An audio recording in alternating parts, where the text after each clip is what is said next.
नमस्कार दोस्तों, आपके सामने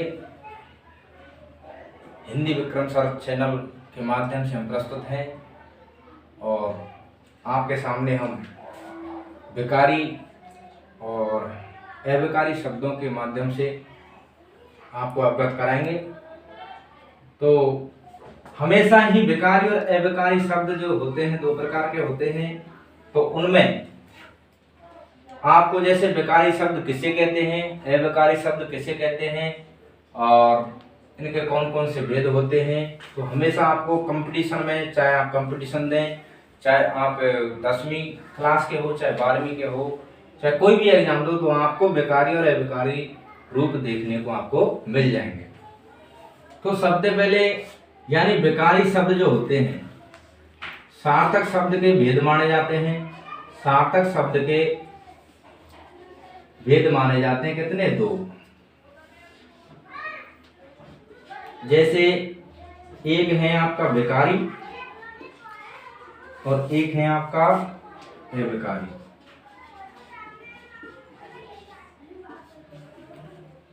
यानी बेकारी शब्द,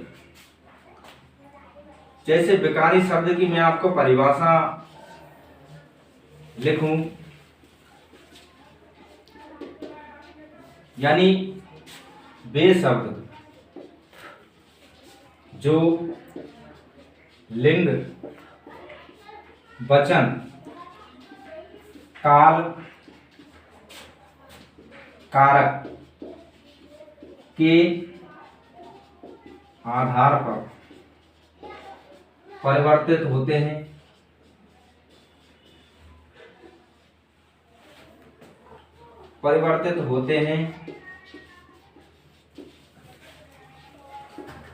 वे बेकारी शब्द कहलाते हैं।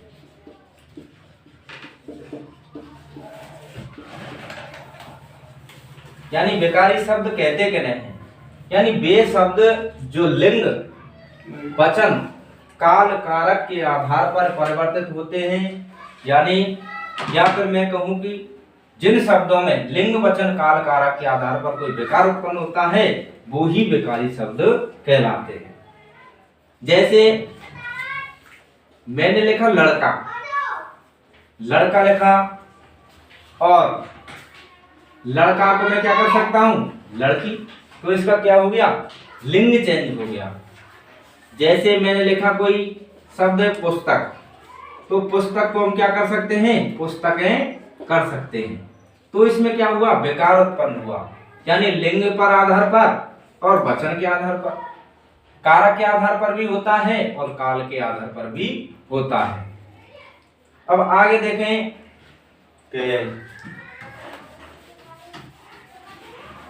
कि बेकारी शब्द होते कितने प्रकार के।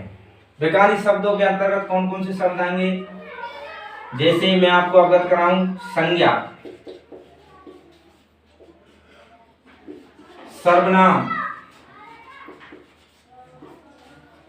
विशेषण और क्रिया। संज्ञा, सर्वनाम, विशेषण और क्रिया, ये आते हैं आपके बेकारी शब्दों के अंतर्गत। आपको इन प्रकारों में हर एग्जाम में आपको एक क्वेश्चन, 1 नंबर का क्वेश्चन आपको अवश्य मिल जाएगा। तो सबसे पहले हम अध्ययन करेंगे किसके बारे में? संज्ञा के बारे में, कि संज्ञा कहां से आई, संज्ञा क्या होती है, संज्ञा के कितने भेद होते हैं, कैसे कैसे सवाल इसके अंतर्गत आते हैं। उसके बाद सर्वनाम के बारे में जानेंगे, उसके बाद विशेषण क्या होता है, उसके बाद क्रिया क्या होती है। तो बेकारी शब्द यानी मैंने आपको फिर भी परिभाषा बताई कि वे शब्द जो लिंग, वचन, काल, कारक के आधार पर परिवर्तित होते हैं वे बेकारी शब्द कहलाते हैं। और बेकारी शब्द कितने होते हैं? 4 प्रकार के, संज्ञा, सर्वनाम, विशेषण, क्रिया। उसके बाद एक है आपका अबेकारी, ये मैंने आपको बता दिया, इसके बारे में हम अध्ययन आगे करेंगे। इन्हें भी क्या कहा जाता है? अब कहा जाता है। ये इसकी बिल्कुल विपरीत होता है। इसमें तो परिवर्तन या विकार होगा, लेकिन इसमें विकार उत्पन्न नहीं होगा। यही क्या कहलाए? अविकारी शब्द कहलाए। अब देखते हैं आपके सामने संज्ञा। संज्ञा होती क्या है और संज्ञा के कितने प्रकार होते हैं, किस शब्द में संज्ञा कौन सी होती है, ऐसे ही आपको बताने वाले हैं।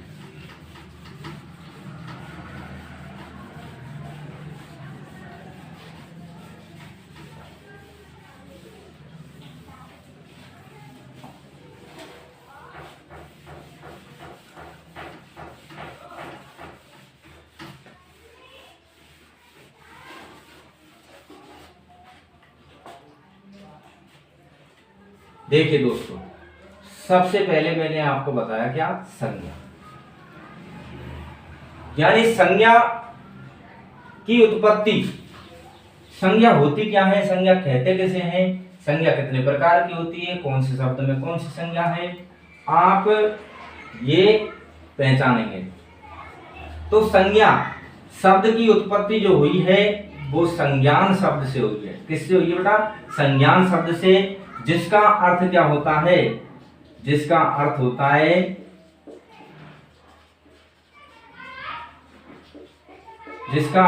है क्या? जानना। जिसका अर्थ होता है जानना। अब संज्ञा होती क्या है? संज्ञा यानी कि जैसे मैं लिखूं कि किसी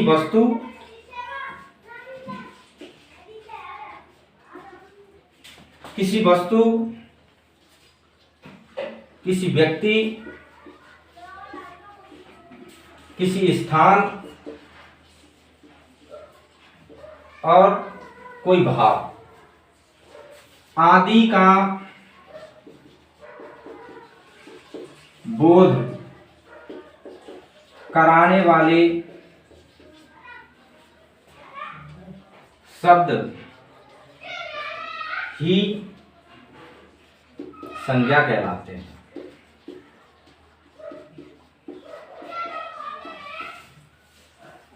यानी किसी वस्तु, किसी व्यक्ति, स्थान, भाव आदि का बोध कराने वाले जो शब्द होते हैं वो संज्ञा कहलाते हैं।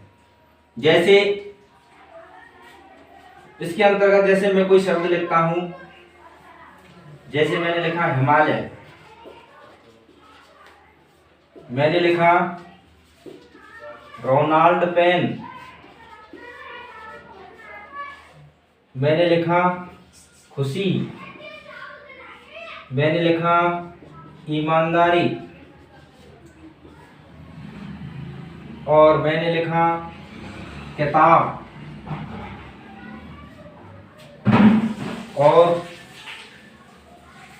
मैंने लिखा फूल, और मैंने लिखा राम श्याम।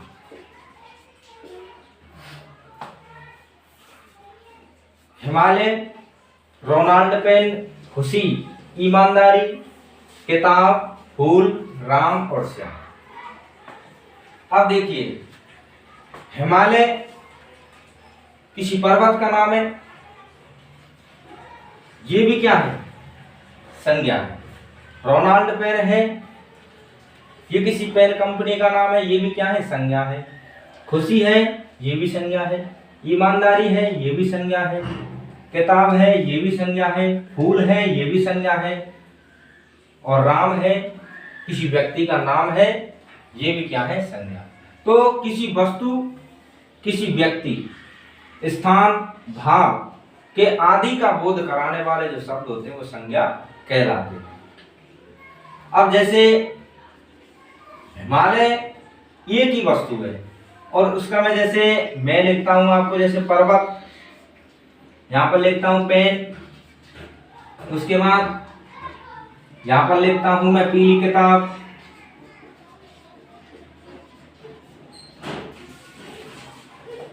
तो हिमालय पर्वत एक ही है। यदि मैंने इसे क्या कर दिया? पर्वत कर दिया, तो पर्वत के अंतर्गत तो बहुत से पर्वत आते हैं, हिमालय भी आता है, माउंट एवरेस्ट आते हैं।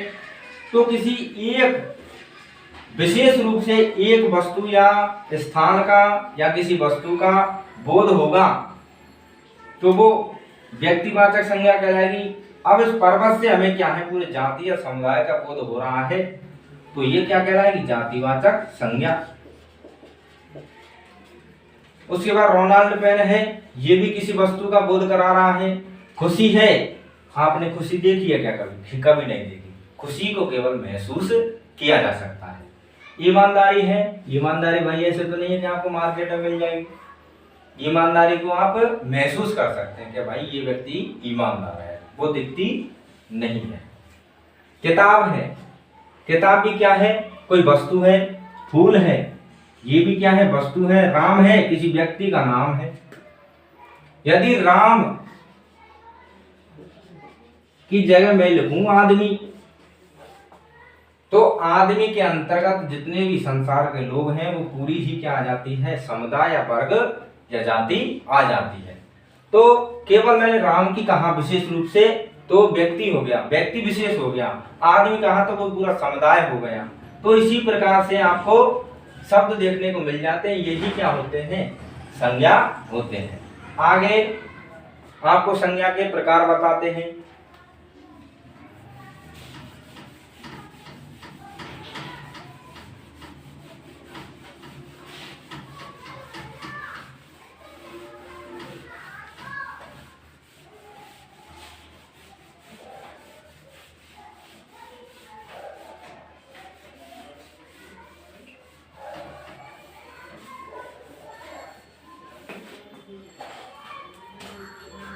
चलिए, संज्ञा के प्रकार। संज्ञा के प्रकार दोस्तों मुख्यतः कितने प्रकार की मानी जाती है, 3 प्रकार की मानी जाती है। संज्ञा के कितने प्रकार होते हैं, 3 प्रकार। नंबर 1 होता है आपका व्यक्तिवाचक, व्यक्तिवाचक संज्ञा। नंबर 2 आपका होता है जातिवाचक संज्ञा। नंबर 3 होता है आपका भाववाचक संज्ञा।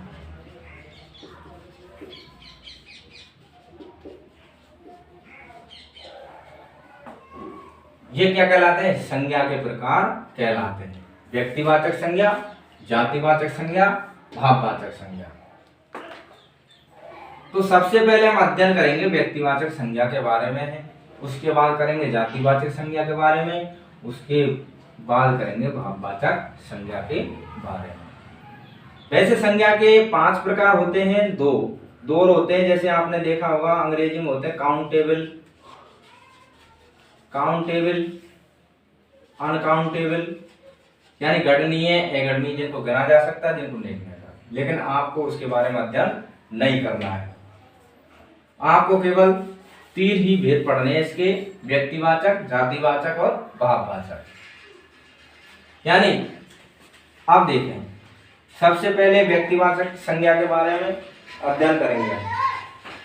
ये संज्ञा के भेद हैं।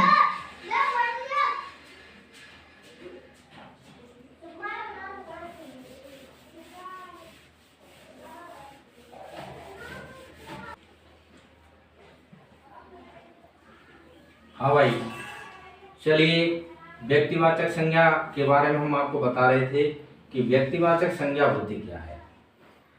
कि व्यक्तिवाचक, जैसे मैं इसकी परिभाषा लिखूं, किसी व्यक्ति,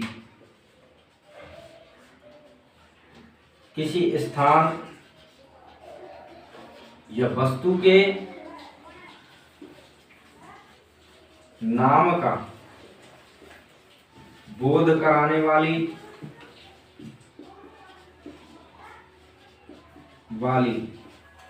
संज्ञा व्यक्तिवाचक संज्ञा कहलाती है।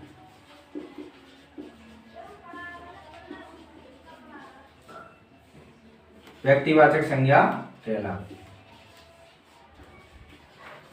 यानी किसी व्यक्ति के नाम, किसी स्थान का नाम हो। स्थान में जैसे आपको शहर आ सकता है, पर्वत आ सकता है, उसका नाम आ सकता है, कोई भी जगह हो सकती है, और कोई भी वस्तु है, संसार की कोई भी वस्तु है, उसके नाम का बोध होगा तो वो कौन से में, व्यक्तिवाचक संज्ञा के अंतर्गत आए। जैसे आपके इसके अंतर्गत जैसे मैंने लिखा राम, ये क्या है, कोई व्यक्ति है, किसी व्यक्ति का नाम है, व्यक्ति विशेष की बात हो रही है। जैसे मैंने लिख दिया जयपुर, तो ये किसी स्थान का नाम है। और मैंने लिख दिया,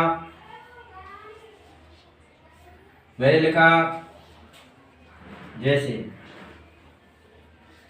टेबल, या फिर टेबल के अंतर्गत मैं लिख सकता हूं जैसे पीली टेबल, ये व्यक्ति विशेष की बात होगी। टेबल तो पूरी जातियां होती है, लेकिन पीली टेबल उसका कलर कैसा है ये इसके अंतर्गत आएगा, व्यक्तिवाचक के अंतर्गत। और इसके अंतर्गत जैसे व्यक्तिवाचक संज्ञा वे होती हैं जिन्हें केवल एक वचन रूप में लिखा जाता है, एक वचन रूप में लिखा जाता है।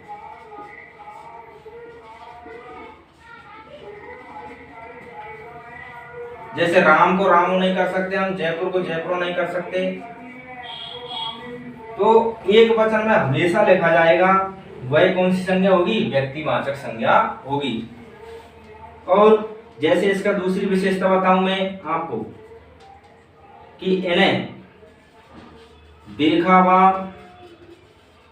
छुआ जा सकता है।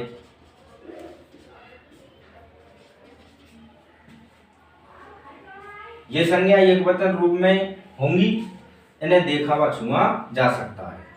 किसी जैसे इसके अंतर्गत आते हैं आपके महासागरों के नाम हैं, महासागरों के नाम, सप्ताह के दिनों के नाम,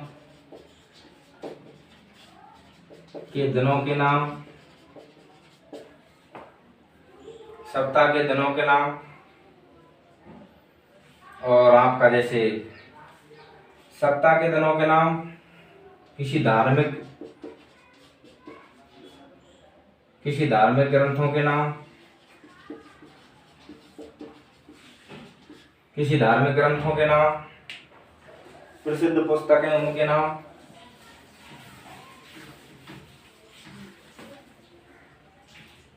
जैसे मैंने लिख दिया धार्मिक ग्रंथ, जैसे रामायण लिख दिया, तो ये किसी पुस्तक का नाम है, किसी धार्मिक ग्रंथ का नाम है। यदि मैंने धार्मिक ग्रंथ ही लिखा होता तो धार्मिक ग्रंथ के अंतर्गत तो बहुत सारे ग्रंथ आ जाते हैं, लेकिन मैंने विशेषली किसके प्रकार से कहा है, रामायण से कहा है। जैसे और भी गीता लिखा मैंने, तो ये भी क्या है, ग्रंथ है। तो व्यक्ति विशेष की बात हो रही है, विशेषली किससे कहा जाता है, गीता से कहा जाता है। रामायण के बारे में कहा जा रहा है, जयपुर किसी स्थान के बारे में कहा जा रहा है, राम किसी व्यक्ति का नाम हो सकता है। तो जैसे आगे और भी हैं ग्रह, नक्षत्रों के नाम,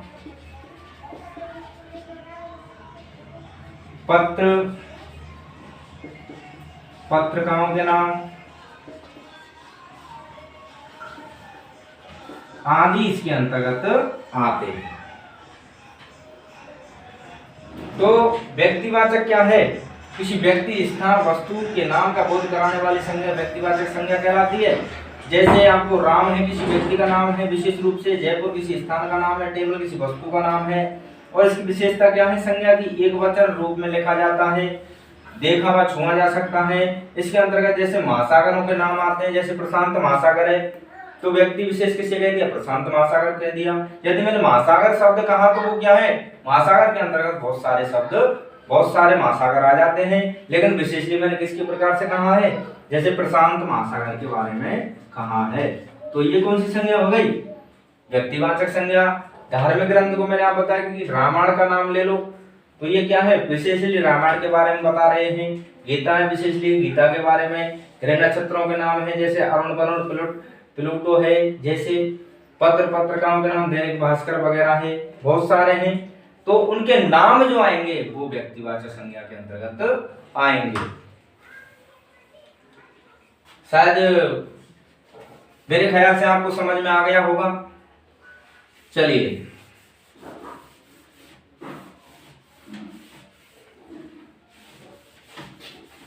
आगे आपको ये हमारी व्यक्तिवाचक संज्ञा कंप्लीट होती है। आगे आपको बताते हैं हम जातिवाचक संज्ञा के बारे में।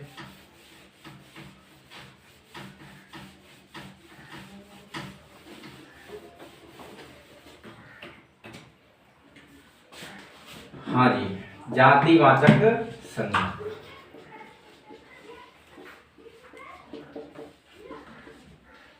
जातिवाचक संज्ञा का मतलब क्या होता है? जाति का मतलब होता है वर्ग या समुदाय, या मैं कहूं समूह, यानी वह संज्ञा। आप जाति नाम से ही परिचित हैं कि जाति क्या हो सकता है? कोई वर्ग हो सकता है, समुदाय हो सकता है, समूह हो सकता है। जैसे जातिवाचक संज्ञा की परिभाषा,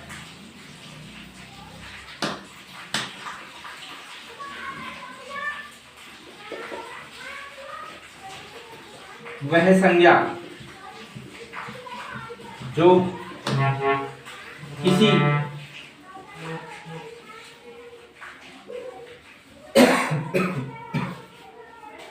किसी वस्तु की जाति, समुदाय या समूह का बोध कराती है, बोध कराती है, वह जातिवाचक संज्ञा कहलाती है।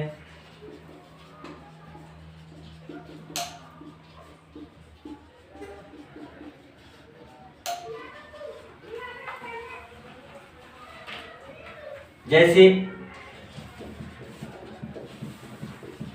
मैंने इसकी विशेषता जो होती है, इसकी विशेषताएं जातिवाचक संज्ञा की क्या होती हैं? नंबर 1, इन्हें देखा व छुआ जा सकता है।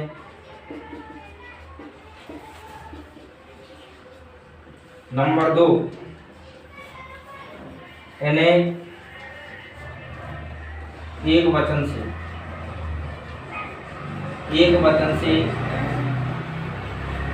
बहुवचन में लिख सकते हैं।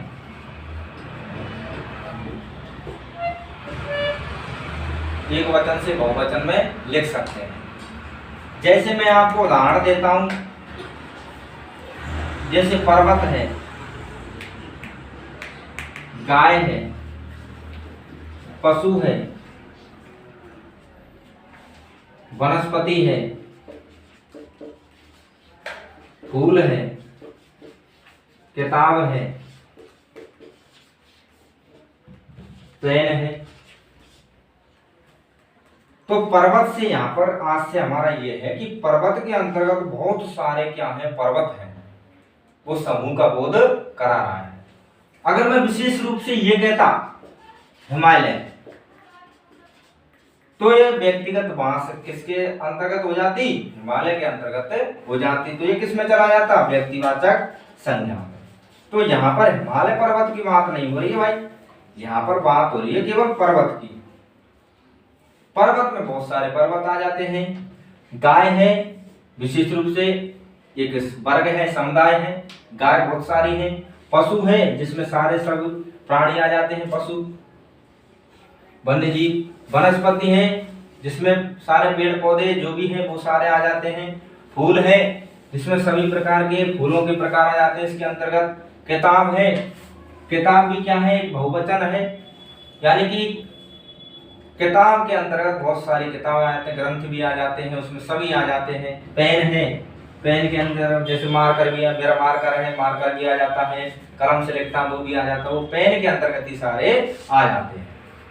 अब जैसे मैंने यहाँ पर पेन लिखा है, पेन की यदि मैंने बताई साहब कि रोनाल्ड पेन, तो रोनाल्ड पेन भाई एक कंपनी है, तो विशेषली मैंने उस कंपनी का क्या कर दिया? ऑब्जर्वेशन कर दिया। तो रोनाल्ड पेन किसके अंतर्गत? व्यक्ति विशेष के अंतर्गत आ रहा है, तो वो व्यक्तिवाचक संज्ञा हो जाती है। जैसे किताब है, किताब भी क्या है? पीली किताब लिख दिया मैंने, तो व्यक्तिगत बात किससे हो रही है? पीली किताब के बारे में हो रही है। तो भाई पीली किताब लाइए, तो पीली किताब किसके? व्यक्तिवाचक संज्ञा के अंतर्गत आए। विशेषली अगर मैं कहता हूं कि किताब के ही बारे में कहूं, तो वो क्या है? समूह का और समुदाय का बोध कराती है। तो यानी कि जो संज्ञा बहुवचन में बनाई, जैसे जैसे पर्वतों को पर्वतों लिख सकता हूं मैं, गाय को गांव लिख सकता हूं, पशु को पशुओं लिख सकता हूं, वनस्पति को वनस्पतियां, फूल को फूलों लिख सकता हूं, किताब को किताब लिख सकता हूं, पेन को पेनों लिख सकता हूं। तो इन्हें हम बहुवचन भी बना सकते हैं। तो जैसे दोबारा देखें कि परिभाषा क्या होता है? वह संज्ञा जो किसी वस्तु की जाति, समुदाय और समूह का बोध कराती है, वह जातिवाचक संज्ञा कहलाती है। विशेषता इसकी, इन्हें देखा हुआ छुआ जा सकता है, इन्हें एक वचन से बहुवचन में लिख सकते हैं। पर्वत जैसे है, गाय है, पशु है, वनस्पति है, फूल है, किताब है, पेन है, तो ये इसके अंतर्गत आते हैं। तो वह संज्ञा विशेषली वह होती है जो बहुवचन में जैसे लिख सकते हैं और एक किसी वर्ग या समुदाय का बोध कराते हैं।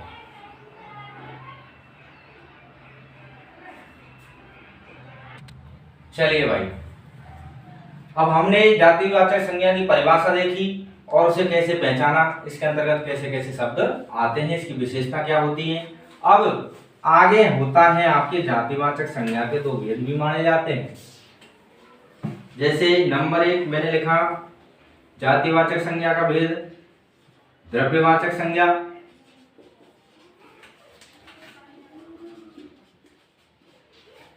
और नंबर 2 आपका आता है एक समूहवाचक संज्ञा।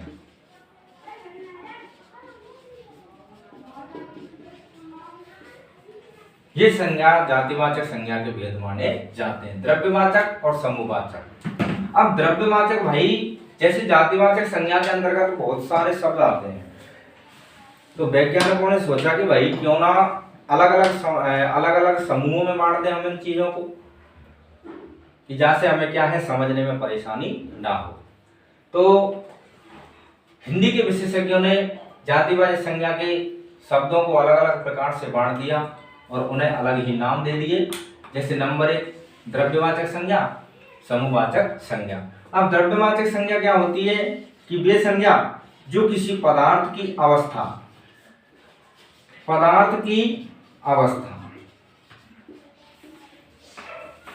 का बोध कराती है।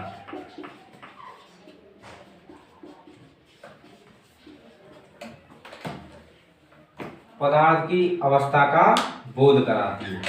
जैसे पदार्थ की अवस्था आप जानते हैं, ठोस, द्रव, गैस। तो इसके अंतर्गत द्रव्यवाचक संज्ञा आती है। तो ठोस जैसे आपको मैं लिखूं, जैसे आपका लोहा है, सोना है,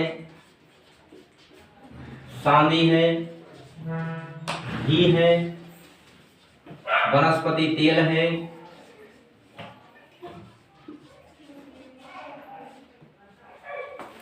और आपका धुआं है।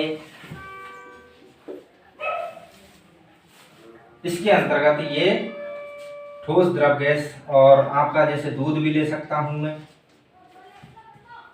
तो द्रव्यवाचक संज्ञा कौन सी होगी कि पदार्थ की, वह संज्ञा जो पदार्थ की अवस्था का बोध कराती है, वह द्रव्यवाचक संज्ञा कहलाएगी।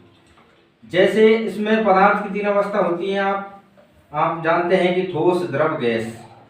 तो ठोस लोहा, सोना, चांदी, घी, वनस्पति, धुआं, दूध आदि द्रव्यवाचक संज्ञा के अंतर्गत आते हैं। ऐसे शब्द आते हैं तो वो द्रव्यवाचक संज्ञा के अंतर्गत आते हैं।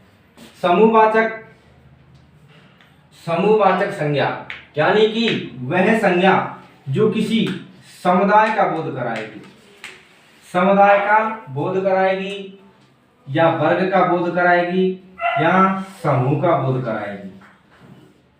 जैसे मैं लिखता हूं सभा,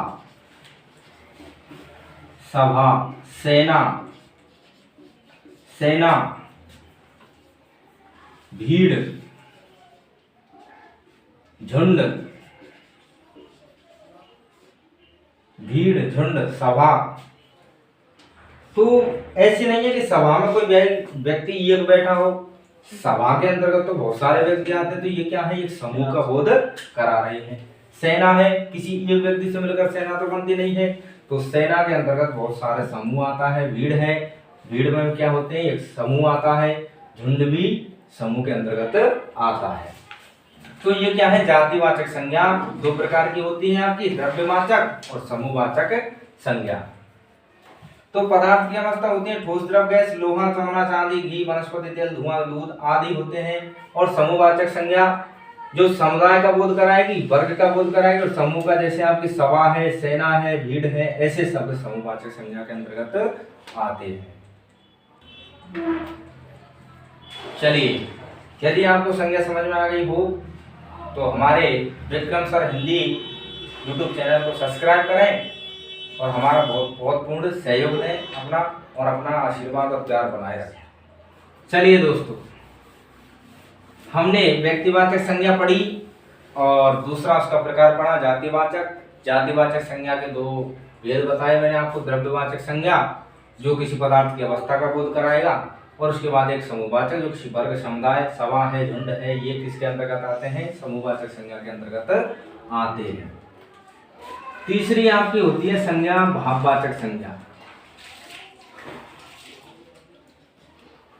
भाववाचक संज्ञा यानी वह संज्ञा जो किसी वस्तु के भाव का बोध कराती है।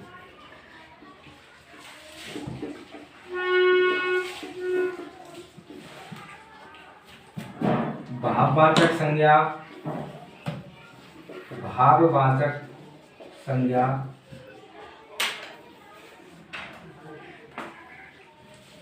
कहलाती है।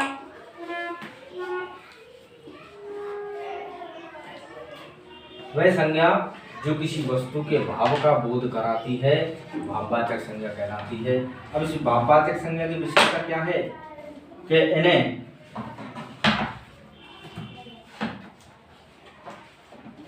देखा व छुआ नहीं जा सकता,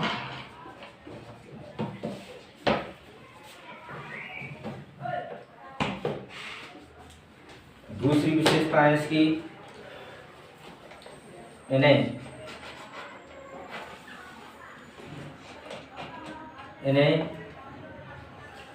केवल महसूस किया जा सकता है।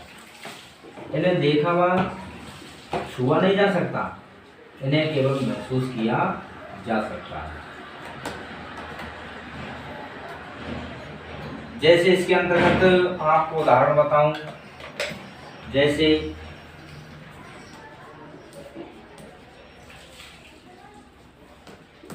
बेईमानी है, मिठास है, ईमानदारी है, ईमानदारी है, खुशी है, हंसी है,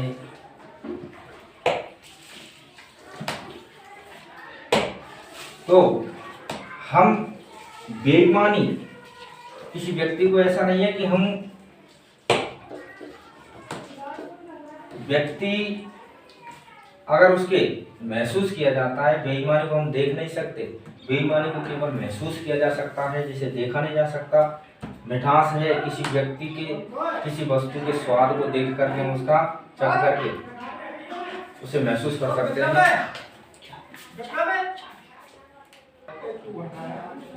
तो मिठास है किसी वस्तु के स्वाद से ही हम उसको महसूस कर सकते हैं। ईमानदारी है किसी व्यक्ति से महसूस किया जा सकता है। खुशी है, खुशी को हम देख नहीं सकते, केवल महसूस किया जा सकता है। हंसी है, उसे भी महसूस किया जा सकता है। क्रोध है भाई, किसी व्यक्ति के चेहरे को देख करके हम उसे महसूस कर सकते हैं कि उसे गुस्सा आ रहा है। तो जैसे तो ये क्या है, आपकी भाववाचक संज्ञा, किसी वस्तु के भाव का बोध कराएगी, उसके अंतर्गत आते हैं। जैसे और भी, जैसे मानवीयता है, मानवीयता, इंसानियत है, ये भी क्या है, भाववाचक संज्ञा के अंतर्गत आती है। तो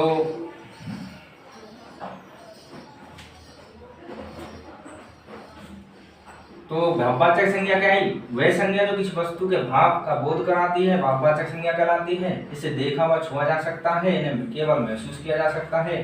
बेईमानी, मिठास, ईमानदारी, खुशी, हंसी, क्रोध, दयनीयता, इंसानियत। अब देखिए कहीं कहीं ऐसे भी आ जाता है कि यदि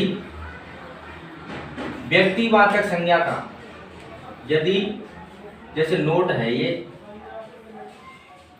जैसे आपको कहीं कहीं लोगों को परेशानी होती है कि पहचान नहीं पाते हैं वो, तो इसके लिए क्या है,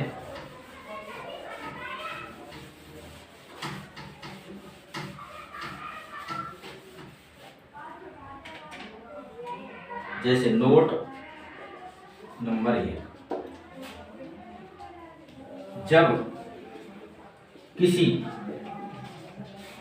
व्यक्तिवाचक संज्ञा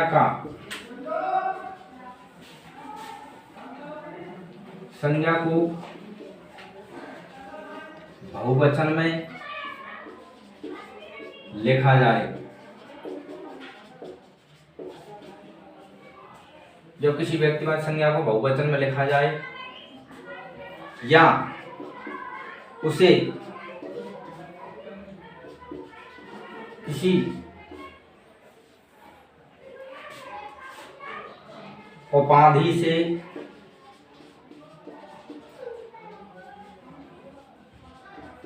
व्यक्त किया जाए,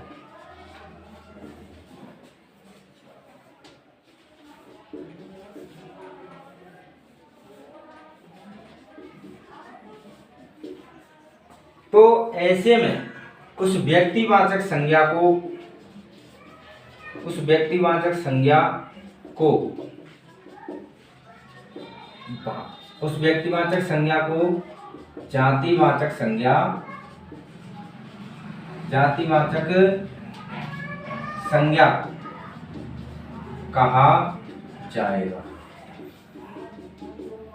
देखिए समझें, जब किसी व्यक्तिवाचक संज्ञा को बहुवचन में लिखा जाए या उसे किसी उपाधि से सम्मानित किया जाए तो उस व्यक्तिवाचक संज्ञा को जातिवाचक संज्ञा में देना जाएगा। जैसे उदाहरण देता हूं कि आज हमारे देश में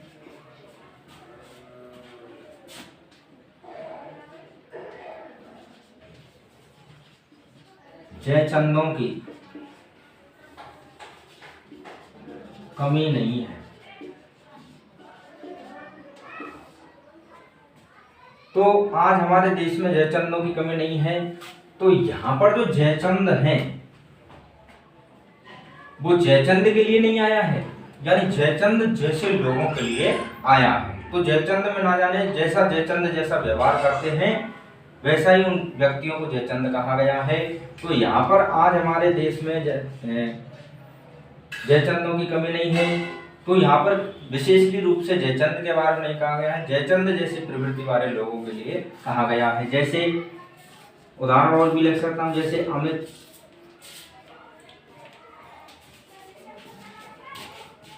आज घर में विभीषण, आज घर में विभीषण बैठे हैं। तो यहाँ पर जो विभीषण है वो विभीषण के लिए नहीं आया है।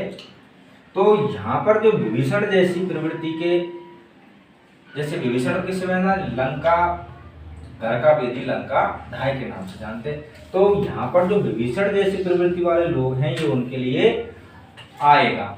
तो यहाँ पर विभीषण क्या है, जातिवाचक संज्ञा क्या होगी, जातिवाचक संज्ञा होगी। यदि केवल विभीषण के लिए ही आता तो इसे हम व्यक्तिवाचक संज्ञा गिनते। लेकिन यहाँ पर पूछ रहा है, यहाँ पर ये उदाहरण बता रहा है कि आज घर में विभीषणों की कमी नहीं है, यहाँ पर आज घर में हर घर में क्या है, विभीषण है। तो यहाँ पर एक विभीषण की बात नहीं हो रही, सारे विभीषण जैसी प्रवृत्ति वाले लोगों के लिए बात है हो रही है। तो इसे व्यक्तिवाचक संज्ञा ना मानकर जातिवाचक संज्ञा में गिना। दोस्तों आगे हम आज आपकी संज्ञा कंप्लीट हुई। यहाँ पर आगे हम सर्वनामों के बारे में पढ़ेंगे, विशेषणों के बारे में पढ़ेंगे, क्रिया के बारे में पढ़ेंगे। ऐसे ही हमारी हिंदी की जो पूरी व्याकरण है वो आपको हमारे चैनल के माध्यम से अवगत कराई जाएंगी। तो इसलिए हम आपसे विनती करते हैं कि हमारे चैनल पर जो भी आपको पढ़ाया जाए उसको सब्सक्राइब करें, चैनल को लाइक करें, शेयर करें, कमेंट करें और ऐसे ही आशीर्वाद और अपना प्यार बनाए रखें। नमस्कार।